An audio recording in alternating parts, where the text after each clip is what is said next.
Și ne aflăm aici la un super meci de basket. În care oamenii încercă să joace, ghișe, basket. Din păcate nu le iese, dar acum mingea este la Nu asta văd. Cătă, care o bate. Care Și face pasează un lui unul care nu știu cine-i. Așa. care evident nu dă gol. Ce era tare. Și acum Stavăr. Cătă. Nu, Stavăr se Ratează, uită. evident. Stavăr privește și aleargă Așa și evident. Călin. Și ce era tare, doamnelor și domnilor. Nu, Cătă. Încă unul care nu știu cum cheamă. Încearcă ceva. Nu iese. Cu siguranță nu. Ne-am găsit vocație de asta, îmi face comentatoare sportive. Nu sportive, pentru că asta nu e un sport. Și acum, Marius. O să dea mingea în cap la toți. Sau o să răstogolească. Depinde.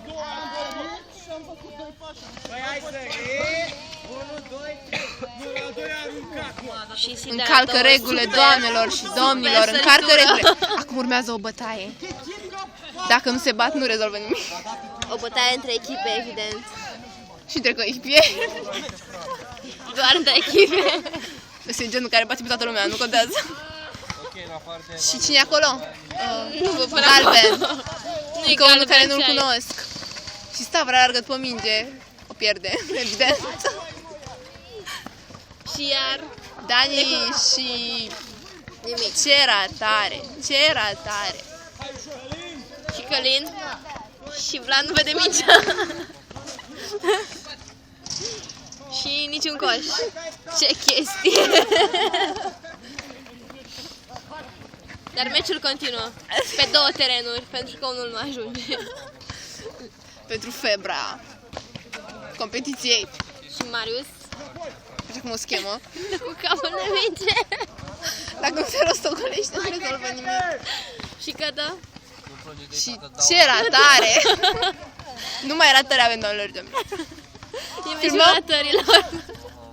Filmăm până îmi scrie cineva. Adică va dura mult. Și ghișe. N-aș putea. L-am blocat, a băgat mâini.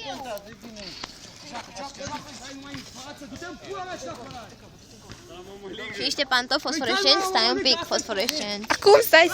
Așa, fosforescenți.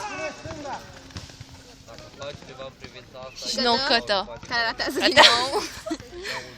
Și mai ratează vreo doi care joacă volei, de fapt. Dar Marius salvează situația. Capul. Arată cu degetul spre... Stai că... Mai jucat și bowling un pic. Pentru că nu strică, evident. Out, așa cred că se numește. Puneți ochelari dacă nu...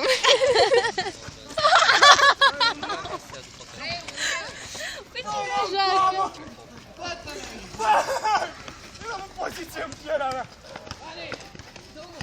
Acum e momentul. Stavăr. Și... Era Vlad. Nu contează. Sunt uniți. Și Marius? Marius ratează și el. Era Nu, rândul n-a lui. ratat, nu, n-a ratat. Cred. Cum nu? Nu știu. Nu? 4-1, auzi? Deci, doamnelor și domnilor, scorul este 4-1 pentru Deși nu știm ce una dintre când au echipe. scris. Numai ei știu. Out. În pula lui Smart. Un necunoscut deține iar mingea.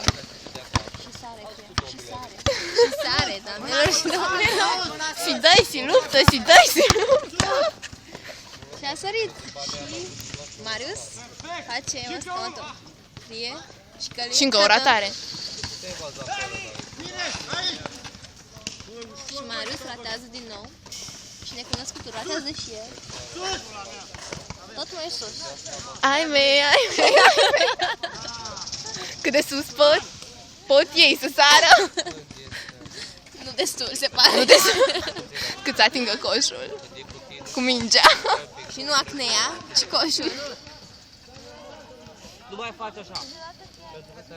Și Călin are un moment de refugiu sentimental, spiritual, cu mingea. Poate o cască pe de... Și Vlad alergă singur, probabil un jogging de seară. Și din nou out. Așa cred că se numește. Adică în fotbal așa e, da, acum. În fine.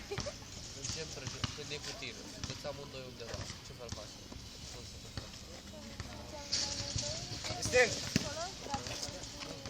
Și din nou out. Cred sincer că meciul se desfășoară peste tot și nu există neapărat terenuri, dar Pe Facebook ajungeți voi nu, mai bine nu. să vă admirați trupurile pline de sudoarea muncii, alergării mingii. Ce-am spus? Cât e scorul? Auzi? Cât e scorul? Nu știe, dar nu știe. Nimeni nu știe. Dacă îmi tremură mâna...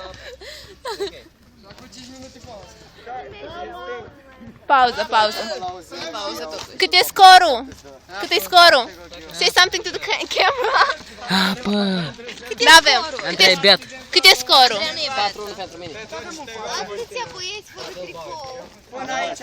O intrigă, o Uite-l pe stare. instigă. Sunt teatră, nu profita, da? Nu profita de ea, te rog. Călin. Da. Ești dezechilibrat. Mua. Ce te vezi? Pune pauză. Nu lasă și pauza importantă. Pauza.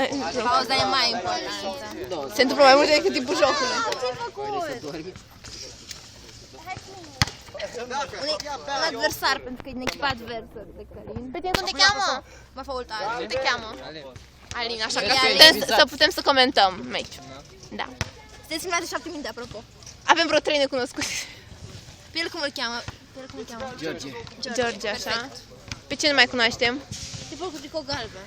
Și celălalt tricou galben. Care cu tricou galben? Chev, așa, Chev, el e Chev. Tu ești mare, pe tine te știm. Și el nu cred că joacă. Am zis că e foarte bine în mort și mă. Bine. Călin, nu te mai sprijin de mine. Impresii după... Ea doarme pe mine. Mie îmi transpiră picioare. Impresii după prima... Impresie, da, câștigăm. Ne dedicăm. În primul rând, care sunt echipele? Pentru că nu mă filma pe Nu, mine. nu, Eu nu. cu restul și restul cu mine și nu știu, habar n-am. Ești unicat, am înțeles. Say something to the camera. Nu eu, tu. Stai cu mine în echipă. Aha. L-am monstruat și eu pe teren. Băi, deci dacă vă alegeți și un nume, în campionat ne ducem. Zic, dacă vă alegeți și un nume, direct în campionat ne ducem. Acum o ceartă. Didi, pune pauză. Pune pauză. Hai, mă. I love you too. Apasă. Apasă-l. La păs.